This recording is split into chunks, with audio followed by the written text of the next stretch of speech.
German work permit की क्या हकीकत है? बहुत सारे लोग मुझसे ये पूछते हैं कि क्या हम जर्मनी में वर्क परमिट लेकर आ सकते हैं या नहीं? कौन-कौन सी वीज़ा कैटेगरीज़ हैं जिनमें हम जर्मनी में आकर काम कर सकते हैं? और क्या हम अनपढ़ होने के बावजूद जर्मनी में वर्क परमिट लेकर आ सकते हैं या नहीं? तो तमाम लोगों की क्वेरीज़ को मद्देनज़र रखते हुए मैं एक सीरीज़ स्टार्ट कर रहा हूँ, जिसमें मैं आपको सिर्फ़ और सिर्फ़ एम्प्लॉयमेंट के हवाले से बताऊँगा कि जर्मनी में क्या-क्या ऑप्शंस हैं आपके लिए एम्प्लॉयमेंट के हवाले से, कितनी वीज़ा कैटेगरीज़ हैं और कैसे आप वो वीज़ा अप्लाई करके स्पेशली पाकिस्तान, इंडिया और बांग्लादेश से यहाँ पर जर्मनी में कैसे आ सकते हैं।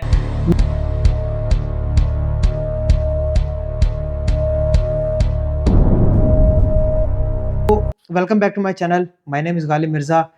मैं हमेशा की तरह आज भी आपके लिए एक इन्फॉर्मेटिव वीडियो लेकर आया हूँ। अगर आपने मेरे चैनल को अभी भी फॉलो नहीं किया तो ज़रूर फॉलो करें ताकि आपको मज़ीद आने वाली वीडियो से नोटिफ़िकेशन के थ्रू पता लग सके। तो directly without wasting any time मैं आपको अपनी स्क्रीन की तरफ लेकर चलता हूँ और वहाँ पर जाकर दिखाता हूँ कि कितनी वीज़ा कैटेगरीज़ हैं और उनकी क्या-क्या रिक्वायरमेंट्स हैं। मैं कोशिश करूँगा कि हर एक वीज़ा कैटेगरी के ऊपर एक सेपरेट वीडियो बना सकूँ। तो let's get back to my screen. तो यहाँ पर मैं आपको स्क्रीन की तरफ ले आया हूँ, तो डायरेक्टली मैं आपको डिजिटल पोर्टल जो एम्बेसी ने लॉन्च किया था फ़रवरी 2025 में, वहाँ पर ले आया हूँ। यहाँ पर आपने सबसे पहले वीज़ा कैटेगरी में जाना है और जो पहला सेक्शन है visa for taking up employment, उसी सेक्शन में आपको सारे के सारे एम्प्लॉयमेंट की कैटेगरीज़ मिलेंगी। सबसे पहले एम्प्लॉयमेंट की कैटेगरी है अपॉर्च्युनिटी कार्ड।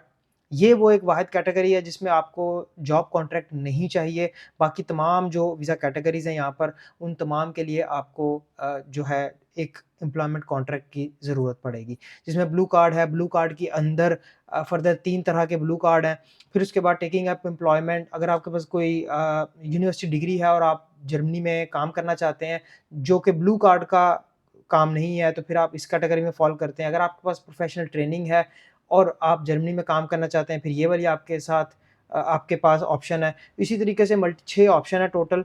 और सबसे पहले आज अपॉर्च्युनिटी कार्ड के ऊपर ही बात कर लेते हैं। अपॉर्च्युनिटी कार्ड के ऊपर मेरी कंप्लीट एक सीरीज़ भी अवेलेबल है। अगर आपको आपने वो अभी तक नहीं देखी, तो वो आप देख सकते हैं। उसमें मैंने आपको तमाम डिटेल से बताए हैं, point system, non point system, किन-किन लोगों के लिए अपॉर्च्युनिटी कार्ड जो है वो अवेलेबल है, किन-किन लोगों के लिए नहीं है, कैसे आपको डिग्री चेक करनी है, अनाबिन के ऊपर, ये तमाम डिटेल्स वैसे तो वहाँ पर अवेलेबल हैं और वीज़ा अप्लाई करके भी मैंने दिखाया हुआ है। लेकिन यहाँ पर इस वीडियो का मकसद यहाँ पर यही है कि आपको अपॉर्च्युनिटी कार्ड के बारे में दोबारा से बताया जाए और ये बताया जाए कि आप एम्बेसी की वेबसाइट के ऊपर कैसे अपॉर्च्युनिटी कार्ड का वीज़ा फ़ाइल कर सकते हैं। तो सबसे पहले हम इसी कैटेगरी में जाएँगे और इस कैटेगरी में आपको कुछ इंपॉर्टेंट इन्फॉर्मेशन है जो यहाँ पर उन्होंने फर्स्ट 2-3 पैराग्राफ्स में लिखी है, उसको पढ़ना है कि opportunity card is a residence permit that allow workers from third world country to enter into the Germany to seek employment. यानी कि आप जॉब फाइंड आउट करने के लिए यहाँ पर आ सकते हैं।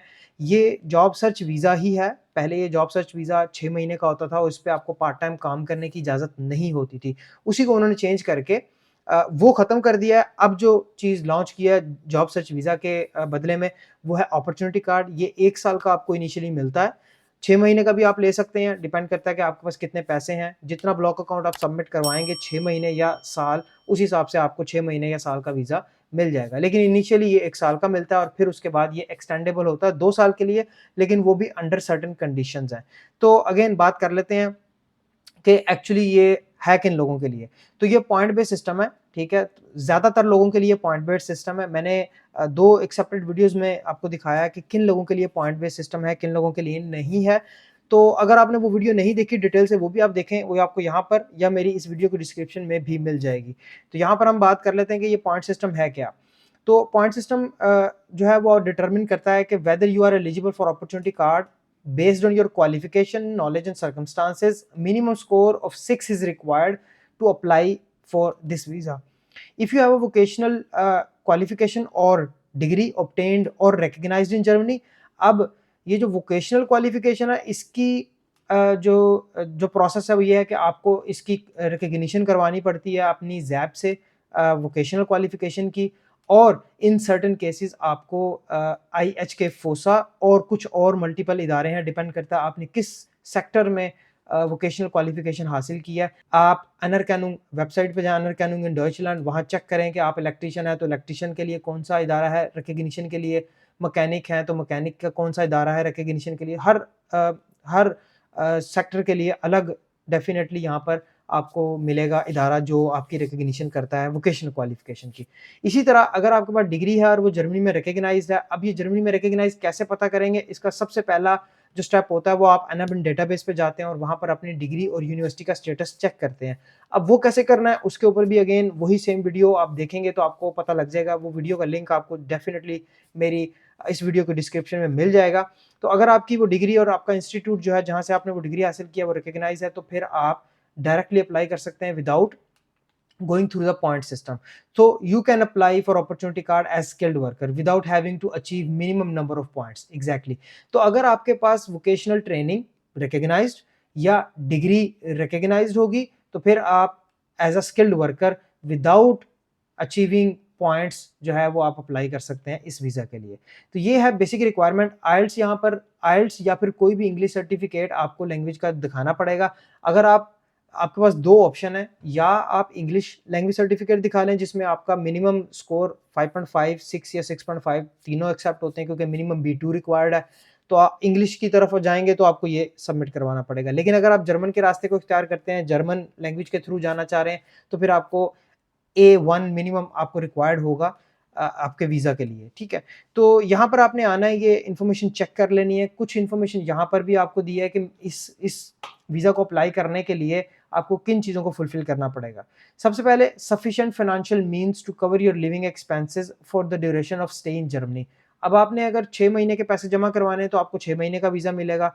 अगर आपने 12 महीने के पैसे जमा करवाने हैं तो आपको 12 महीने का जो है वो इनिशियली अपॉर्चुनिटी कार्ड मिलेगा। ये है ब्लॉक अकाउंट। फाइनेंशियल मीन्स आप 2 तरह दिखा सकते हैं, या तो आप ब्लॉक अकाउंट की सूरत में दिखा सकते हैं या फिर आपको जर्मनी से कोई स्पॉन्सर कर दे तो फिर आप स्पॉन्सरशिप की सूरत में भी दिखा सकते हैं। तो स्पॉन्सरशिप की सूरत में आपको डायरेक्टली 1 साल का वीज़ा मिल जाएगा। दूसरी रिक्वायरमेंट है to apply for skilled worker university degree और वोकेशनल क्वालिफिकेशन ऑब्टेन्ड और रिकॉग्नाइज्ड इन जर्मनी। जैसे हमने पहले बात की कि आपको डिग्री या वोकेशनल क्वालिफिकेशन जो है रिकॉग्नाइज्ड फॉर्म में सबमिट करवानी पड़ेगी। उसके बाद to apply on the point basis completion of a degree or at least 2 years of vocational training that is recognized by the state in which you obtained।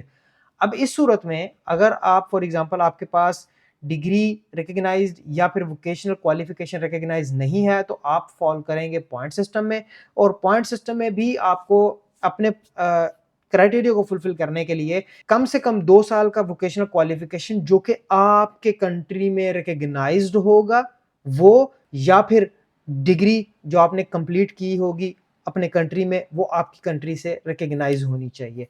तो दोनों सूरतों में आपको कुछ ना कुछ फुलफिल करना पड़ेगा। अगर फुली रिकॉग्नाइज्ड डिग्री होगी जो कि आप अनाबिन से चेक करेंगे तो आप पॉइंट बेस्ड सिस्टम में नहीं फॉल करेंगे। अगर आपकी वोकेशनल क्वालिफिकेशन फुली रिकॉग्नाइज होगी जो कि आप रिकॉग्नाइज करवाएंगे पहले, उसकी स्टेटमेंट पे लिखा होगा कि क्या ये फुल रिकॉग्नाइज है या नहीं है। अगर वो आपके पास है तो फिर आप पॉइंट सिस्टम में नहीं फॉल करते। लेकिन अगर आपके पास ये दोनों चीज़ें नहीं हैं रिकॉग्नाइज्ड फॉर्म में तो फिर आप पॉइंट सिस्टम में फॉल करेंगे जिसमें आपकी वोकेशनल क्वालिफिकेशन आपकी कंट्री से रिकॉग्नाइज होनी चाहिए और उसकी ड्यूरेशन फुल टाइम 2 इयर्स की होनी चाहिए मिनिमम। इसी तरीके से आपकी डिग्री भी आपकी कंट्री में रिकॉग्नाइज होनी चाहिए। तो इसके अलावा to apply on the point based system German language, अब यहाँ पर इन्होंने क्लियरली लिखा हुआ है कि आपको लैंग्वेज जो सर्टिफिकेट है वो आपको उस सूरत में चाहिए जब आपके पॉइंट बेस्ड सिस्टम पे आप जो है अप्लाई कर रहे हैं। उस सूरत में आपको या जर्मन A1 लेवल और इंग्लिश का B2 लेवल चाहिए। अब यहाँ पर आप सवाल कर सकते हैं कि जी क्या जिनकी फुल रिकॉग्निशन है क्या उन्हें भी ज़रूरत है लैंग्वेज की? तो नो, उनको ज़रूरत नहीं है। जब हम अप्लाई करेंगे वीज़ा, मैंने आपको पहले भी एक दफ़ा वीज़ा अप्लाई करके दिखाया, दोबारा से अप्लाई करके दिखाऊँगा कि अगर आप फुल रिकॉग्निशन वाले सेक्शन को सेलेक्ट करते हैं जब आपकी डिग्री और वोकेशनल क्वालिफिकेशन फुली रिकॉग्नाइज है तो फिर वहाँ पर आप पॉइंट बेस्ड सिस्टम में नहीं आते, तो आपसे वहाँ पर लैंग्वेज का क्वेश्चन भी नहीं किया जाता। तो ये है अपॉर्चुनिटी कार्ड। यहाँ पर आपने सेलेक्ट करना है कि कहाँ से आपने अप्लाई करना है। तो पाकिस्तान से फ़िलहाल हम अप्लाई करते हैं और पाकिस्तान से करंटली सिर्फ़ और सिर्फ इस्लामाबाद, जर्मन एम्बेसी इस्लामाबाद जो है वहाँ पर ये वीज़ा आपका ऑनलाइन अप्लाई होगा।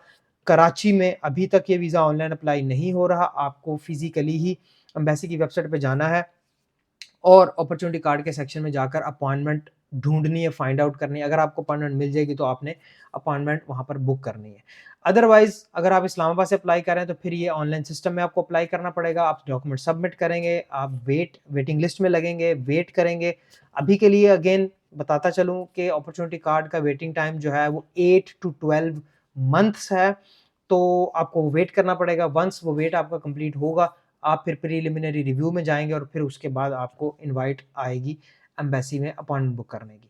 तो ये है तरीकाकार। सबसे पहले हम इस्लामाबाद एम्बेसी को यहाँ पर सेलेक्ट कर लेते हैं और यहाँ पर आप खुद भी देख सकते हैं कि 1 साल जो है राउंड अबाउट उन्होंने लिखा हुआ है कि 1 साल आपका वेटिंग टाइम रहेगा। तो इसको ओके करते हैं और ये जो है हमारी लॉगिन पे चला जाएगा और लॉगिन करने के बाद मैं आपको अब दिखाता हूँ कि लॉगिन करने के बाद आपको क्या नज़र आएगा। आपको सबसे पहले लॉगिन करने के बाद ये नज़र आएगा कि 1 साल वेटिंग टाइम है जिस जिस कॉन्सुलेट को, जिस एम्बेसी को आपने सेलेक्ट किया उसमें। तो सबसे पहले ये दोनों चीज़ें डिसेबल होंगी। अभी करंटली मैं चूँकि एक दफ़ा यूज़ कर चुका हूँ अपने इस सिस्टम को, तो इसलिए ये सिस्टम आपको फ़िल अप नज़र आ रहा है। लेकिन मैं इस वीडियो में कोशिश करूँगा कि अ, दोनों टाइप्स के लोगों की एप्लीकेशन जो है वो यहाँ पर बता सकूँ। एक वो जिनके पास यूनिवर्सिटी की डिग्री है और दूसरे वो जिनके पास वोकेशनल ट्रेनिंग का डिप्लोमा है। तो सबसे पहले आपको ये एक ऑप्शन होगी यहाँ पर स्कोर काउंटर की, आपने इसको सेलेक्ट करना है यहाँ से। यहाँ से सेलेक्ट करने के बाद आपके सामने कुछ क्वेश्चन सामने आएँगे जिनको आपको आंसर करना है। सबसे पहले आप देख सकते हैं कि जो जो पहला क्वेश्चन है, उसमें सबसे पहले उन्होंने यही पूछा है कि आप क्या होल्ड करते हैं? आपके पास कौन-सी प्रोफ़ेशनल क्वालिफ़िकेशन है? अगर आपके पास डिग्री है तो आपने इस ऑप्शन को सेलेक्ट करना है, लेकिन अगर आपने डीआई किया हुआ है या वोकेशनल क्वालिफ़िकेशन है आपके पास तो आपने इस ऑप्शन को सेलेक्ट करना है। दोनों ऑप्शन के आगे सवालात जो हैं वो मज़ीद सवालात आएँगे, लेकिन स्टार्ट करते हैं हम यूनिवर्सिटी डिग्री होल्डर से। तो मिसाल लेते हैं कि अगर आप यूनिवर्सिटी डिग्री होल्डर हैं, तो आपने इस ऑप्शन को सेलेक्ट करना है। उसके बाद आपसे एक इसका कंटिन्यूएशन क्वेश्चन पूछा जाएगा जिसमें वो पूछेगा कि आपकी जो प्रोफ़ेशनल क्वालिफ़िकेशन या डिग्री जो है, उसका क्या स्टेटस है? अगर तो आपने ऑलरेडी अनाबिन डेटाबेस से अपनी यूनिवर्सिटी का स्टेटस और अपनी डिग्री का स्टेटस निकाल लिया है और वो रिकॉग्नाइज़्ड है या रिकॉग्नाइज़ेबल है, तो आपने इस ऑप्शन को सेलेक्ट करना है। अगर आपको नहीं पता कि अनाबिन क्या है और रिकॉग्निशन कैसे चेक करनी है, तो आप इसी सीरीज़ में 2 वीडियोज़ ऐसी हैं जो आप देख सकते हैं जिसमें आपको ये बताया गया है कि कैसे आप एनाबिन पे अपनी डिग्री की रिकॉग्निशन चेक कर सकते हैं। अगर तो वो पॉज़िटिव है, शॉर्टली आपको बता देता हूँ कि अगर आपकी यूनिवर्सिटी का जो स्टेटस है वो एच प्लस है और आपकी डिग्री जो है वो कॉरेस्पॉन्ड्स या रिकॉग्नाइज़्ड आ रही है, तो फिर आप इस ऑप्शन को यहाँ पर एम्बेसी में सेलेक्ट करेंगे। लेकिन अगर आपका अ, इंस्टीट्यूट आ रहा है एच प्लस स्टेटस में लेकिन आपकी डिग्री नहीं आ रही, तो फिर आपको इवेंचुअली ज़ैप की स्टेटमेंट लेनी पड़ेगी। अगर आपने वो ज़ैप की स्टेटमेंट ले ली है और वो पॉज़िटिव है, तो फिर भी आप इसी ऑप्शन को सेलेक्ट करेंगे। लेकिन अगर आपने डिग्री अपनी ज़ैप के लिए अप्लाई किया था, ज़ैप की रिकॉग्निशन के लिए और ज़ैप ने आपकी डिग्री की फुल रिकॉग्निशन नहीं दी, तो फिर आप ये ऑप्शन सेलेक्ट करेंगे। एक तीसरा ऑप्शन भी है, वो तीसरा ऑप्शन ये है कि अगर आपने रिकॉग्निशन नहीं हासिल की ज़ैप से और आपकी जो एनाबिन में है, वो पॉज़िटिव स्टेटस में भी नहीं आ रही, यानी कि रिकॉग्नाइज़्ड स्टेटस में भी नहीं आ रही, तो फिर आप इस ऑप्शन को सेलेक्ट करेंगे। और अगर आपके पास कोई क्वालिफ़िकेशन नहीं है तो फिर आप इस ऑप्शन को सेलेक्ट करेंगे और जैसे कि अगर देख सकते हैं आप इस ऑप्शन को सेलेक्ट करने के बाद आप एलिजिबल ही नहीं है। तो हम चलते हैं उस केस में कि जिस केस में आपकी जो क्वालिफ़िकेशन है वो फुली रिकॉग्नाइज़्ड है, तो वो है आपका ये पहला ऑप्शन। इसमें आप चेक कर सकते हैं कि मज़ीद सवालात आपसे पूछेगा कि आप जर्मनी में लिविंग के लिए क्या शो करेंगे? किस चीज़ से सपोर्टेड शो करेंगे? 2 चीज़ें उन्होंने यहाँ पर मेंशन किया, एक तो ब्लॉक अकाउंट है और दूसरा स्पॉन्सरशिप लेटर है।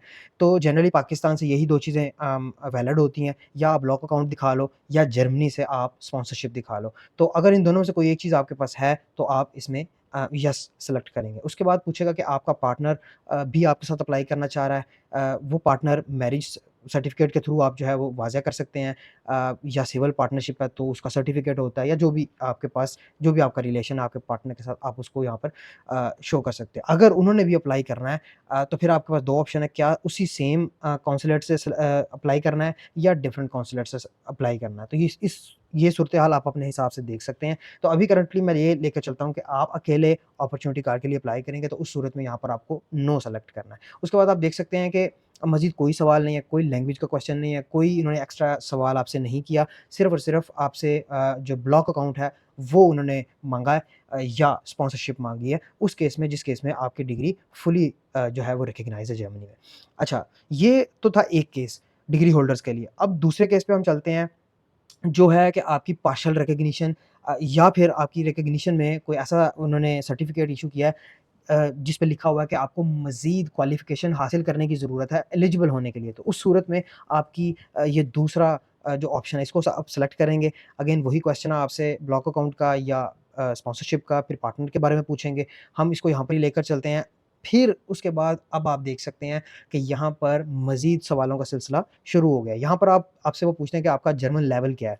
जनरली पाकिस्तान से लोग जर्मन लैंग्वेज नहीं करते, तो मैं यहाँ पर एक रेगुलर केस को लेकर चलता हूँ जिसमें मैं उनको कहता हूँ कि जी मेरे पास जर्मन लैंग्वेज स्किल नहीं है। यहाँ पर चूँकि अब ये आगे जो सिलसिला शुरू हुआ है, ये पॉइंट कैलकुलेशन का सिलसिला शुरू हुआ। आप देख सकते हैं कि depending on your language skills you can receive up to 4 points, ठीक है? तो अभी जर्मन लैंग्वेज मैंने की नहीं, तो मैं यहाँ पर जर्मन लैंग्वेज नो सेलेक्ट कर लेता हूँ कि मेरे पास कोई स्किल नहीं है। फिर वो आपसे इंग्लिश लैंग्वेज स्किल के बारे में पूछेंगे। तो जनरली जो पॉइंट हासिल करने के लिए आपको इंग्लिश लैंग्वेज का B2 लेवल चाहिए होता है, और अगर ज़्यादा पॉइंट हासिल करना है तो फिर C1 या C2 लेवल आप दिखाएँगे तो आपको ज़्यादा पॉइंट मिल जाएँगे। डिपेंड करता है कौन-सा लेवल आप यहाँ पर शो करते हैं, आपको उस हिसाब से पॉइंट मिल जाएँगे। लेकिन इस ऑप्शन में कि जहाँ पर आपके पास ना कोई इंग्लिश लैंग्वेज की जो है वो क्वालिफ़िकेशन है, कोई सर्टिफ़िकेट है, या फिर आपके पास A1, A2 या B1 तक है। तो B1 तक आप अगर होल्ड करते हैं कोई सर्टिफ़िकेट, तो फिर आपको उसका पॉइंट कोई नहीं मिलेगा, लेकिन आपके पास ऑप्शन होगी ये ऑप्शन सेलेक्ट करने की। तो इसके बाद आपसे वो पूछता है ऐज। तो ऐज के हवाले से जैसे आपको मैंने अपने इसी अपॉर्च्युनिटी कार्ड की सीरीज़ में बताया था कि ऐज आपकी 35 से कम होगी तो आपको उसका पॉइंट मिलेगा, अदरवाइज़ आपको उसका पॉइंट नहीं मिलेगा, बट आप अप्लाई ज़रूर कर सकते हैं। तो इस हिसाब से मैंने एक डेट जो है, फ़र्ज़ी डेट बॉर्डर लाइन पे सेलेक्ट करके रखी हुई है, 30th ऑफ अक्टूबर 1990, जो है ये आपके रफ़ली 35 ईयर्स बनते हैं। तो इसमें अगर आप देखें तो आप एलिजिबल होंगे डेफ़िनिटली, और आपको पॉइंट भी मिलेगा। आई थिंक ये रिफ्रेश हो रहा है, लेट्स सी। हाँ जी, तो उसके बाद वो आपसे ऐज के बाद जो है वो आपसे प्रोफ़ेशनल क्वालिफ़िकेशन पूछेगा, उसमें भी डिपेंड करता है कि आप के पास कितने साल का एक्सपीरियंस है। उस हिसाब से आपको मैक्सिमम 3 पॉइंट्स यहाँ पर इस कैटेगरी में मिल सकते हैं। तो अभी करंटली ये वाली ऑप्शन सेलेक्ट करते हैं जिसमें आपके पास 2 साल का एक्सपीरियंस है लास्ट 5 ईयर्स में।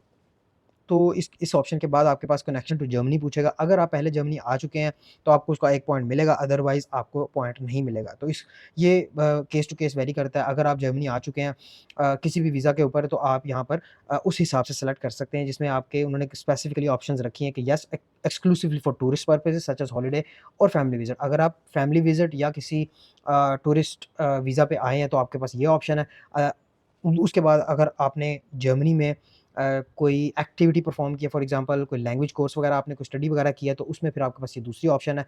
अदरवाइज़ अगर आपने जर्मनी नहीं पहले कभी विज़िट किया, तो फिर ये आप नो सेलेक्ट करके अगले क्वेश्चन की तरफ चलेंगे। अगले क्वेश्चन में आप देख सकते हैं कि यहाँ पर प्रोफ़ेशनल ग्रुप, जिस ग्रुप से आप ताल्लुक़ रखते हैं, वो आपको यहाँ पर सेलेक्ट करना है। ये ऑक्यूपेशंस हैं, ऑक्यूपेशनल ग्रुप्स हैं। आप इनकी लिस्ट जो है वो मैं इस वीडियो के डिस्क्रिप्शन में डाल दूँगा, जो जर्मनी की तरफ से अवेलेबल है। लेकिन उन्होंने यहाँ पर एप्लीकेशन सिस्टम में भी थोड़ा-सा इन्फॉर्मेशन यहाँ पर आपको दी गई है कि manufacturing, mining, construction and distribution managers वाली कैटेगरी जो है वो ये है, और बाकी तमाम कैटेगरीज़ भी यहाँ पर उन्होंने मेंशन की हैं। तो जनरली हम लोग आईटी या साइंस या इंजीनियरिंग ग्रुप से ताल्लुक़ रखते हैं, तो हम यहाँ पर एक एक ऑप्शन सेलेक्ट कर लेते हैं for the sake of this video.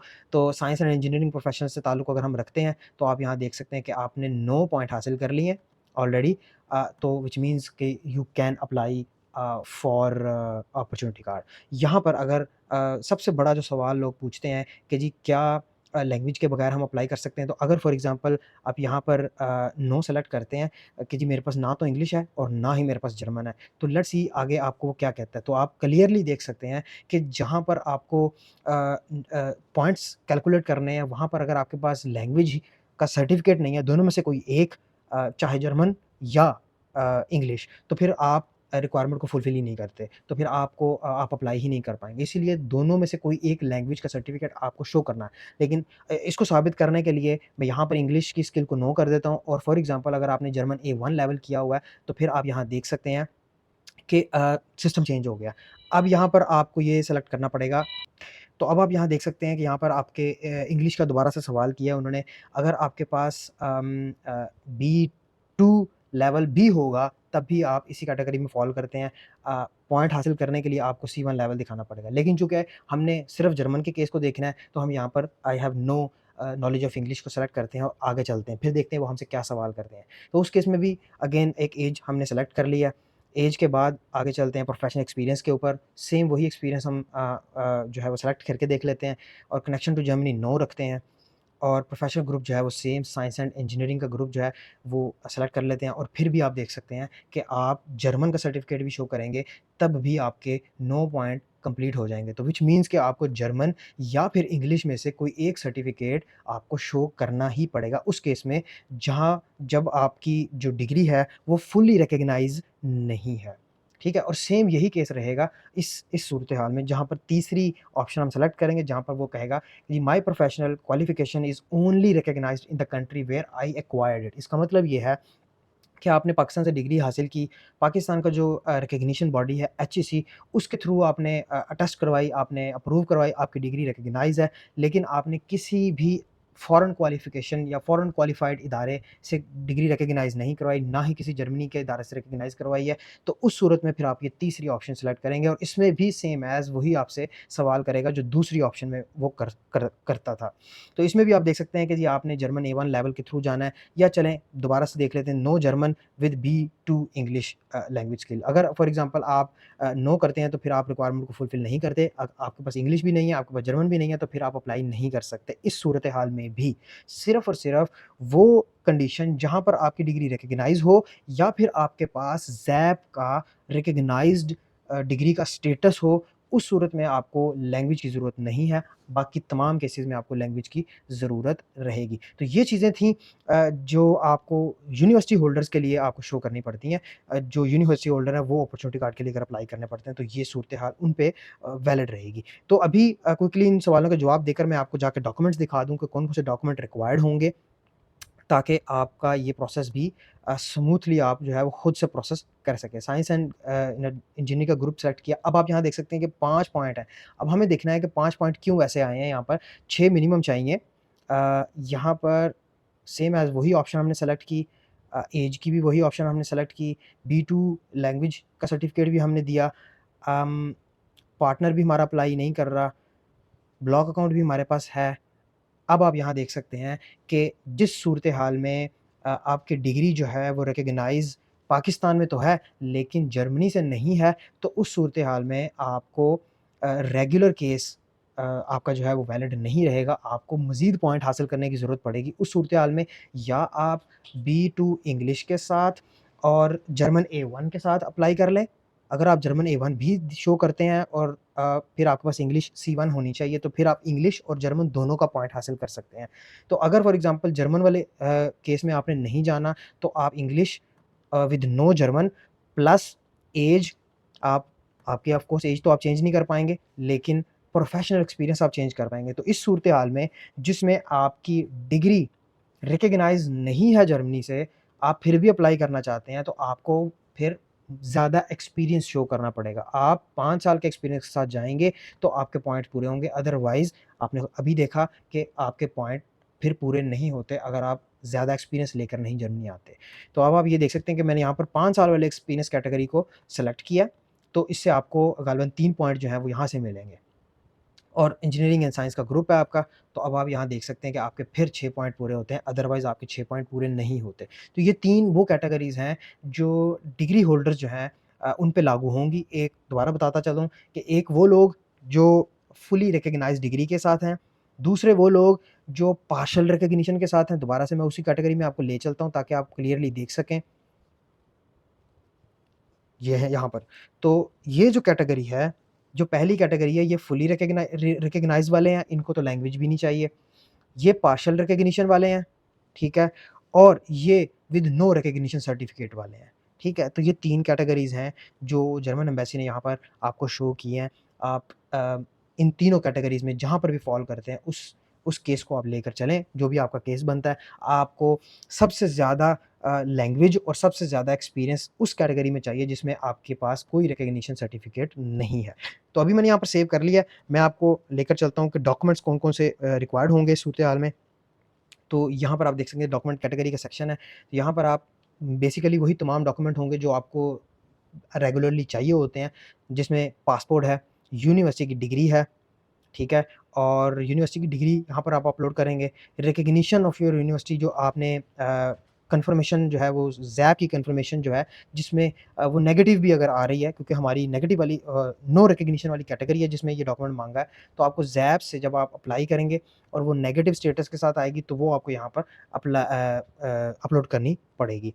उसके बाद proof of qualified professional experience जो आपके पास एक्सपीरियंस है वो आपने सीवी पे भी डालना है और सीवी और एक्सपीरियंस लेटर जो है वो यहाँ पर आपको अपलोड करने पड़ेंगे। सारी चीज़ों को मर्ज करके एक्सपीरियंस लेटर और सीवी को वो आप यहाँ पर अपलोड करेंगे। उसके बाद आपको लैंग्वेज सर्टिफ़िकेट होगा। लैंग्वेज सर्टिफ़िकेट में भी लोग सवाल करते हैं कि भई कौन-सा लैंग्वेज सर्टिफ़िकेट जो एक्सेप्टेबल है? क्या पीटीई एक्सेप्ट होता है या नहीं होता? तो उन्होंने क्लियरली मेंशन किया हुआ है कि जो आल्टे रिकॉग्नाइज़्ड जो सर्टिफ़िकेट्स हैं, आल्टे के अंडर जो आते हैं, आल्टे जो है वो association of language testers of Europe है। यूरोप में जितने भी लैंग्वेज टेस्टर्स हैं, टेस्टिंग बॉडीज़ हैं, उनकी जो एसोसिएशन है उसको आल्टे कहते हैं। अब आल्टे में जो है वो आइल्ट्स आता है, कैम्ब्रिज के तमाम सर्टिफ़िकेट्स आते हैं और उसके बाद उन्होंने यहाँ अलग से लिखा हुआ है कि आप टोफल भी सबमिट कर सकते हैं।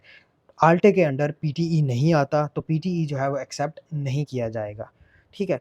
तो इसके बाद आपका बर्थ सर्टिफ़िकेट आपको अपलोड करना है और यहाँ पर आपको proof of secure livelihood means कि आपको ब्लॉक अकाउंट यहाँ पर शो करवाना पड़ेगा। तो ये डॉक्यूमेंट हैं जो आप अपलोड करेंगे अपनी वेटिंग लिस्ट में अपने नाम को सबमिट करने के लिए। तो वेटिंग लिस्ट जो है वो अगेन रहेगी यहाँ पर 1 साल अभी तो दिखा रहा है लेकिन प्रोबेबली ये जो है सिस्टम वो चेंज हो जाएगा। तो मेरा ख़्याल है कि वीडियो ऑलरेडी काफ़ी लंबी हो चुकी है। जो डीआई होल्डर वाले हैं उनके लिए मैं एक सेपरेट वीडियो बनाऊँगा। बिल्कुल इसी के बाद मैं उसकी रिकॉर्डिंग करके आपके सामने वो भी शो कर दूँगा। अभी के लिए इतना ही, मिलते हैं इंशाल्लाह नेक्स्ट वीडियो में। अल्लाह हाफ़िज़।